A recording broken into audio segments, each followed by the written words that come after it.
ભગવાનનો પ્રતાપ. તારીખ 29/8/2018 અટલાદરા. ભૂમિ ભ્રમણ બાદ સંતો સાથે ગોઠડી મંડાણી.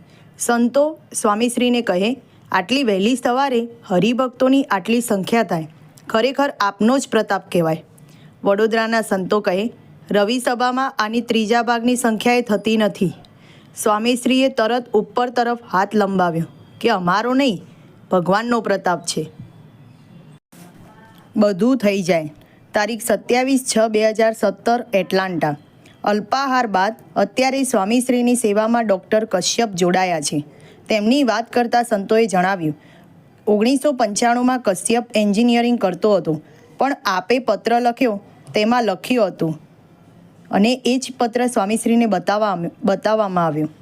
અંદર લખ્યું હતું, હે કેપ્ટન ઈઓ યસ એક્સ્ટ્રા ઓર્ડિનરી ડૉક્ટર.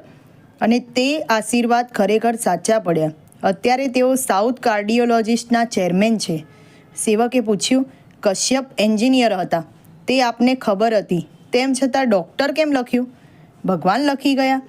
સ્વામીશ્રીએ બે હાથે એ તો બધું જ થઈ જાય એવું બોલતા લટકું કર્યું. આ મુદ્દો છે.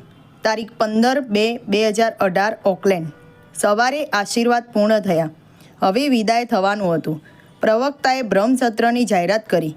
આ જાહેરાત સાંભળતા સ્વામીશ્રી પગથિયા ઉતરી નીચે પધારી ગયા હતા, પણ ઉમળકો આવતા ફરી પગથિયા ચડ્યા. આંખોએ મંચ ક્રોસ કરીને જ્યાં પોડિયમ હતું ત્યાં પહોંચ્યા અને કહેવા લાગ્યા, આપણે રમતમાં ન લેતા આ મુદ્દો છે. શાસ્ત્રીજી મહારાજે જે હેતુથી અક્ષરની વાત કરી છે તે આમાં આવશે. અક્ષર તો પ્રાણ છે. બહાર લેક્ચર લે છે, તે લાખ રૂપિયા લે છે, તો આ અક્ષરની વાત બ્રહ્માંડો પરની વાત છે, તે સહેલાઈથી કહેવામાં આવશે. બીજા કરતાં અગત્યની વાત છે, દ્રષ્ટિ પહોંચે તો કામ થઈ જાય.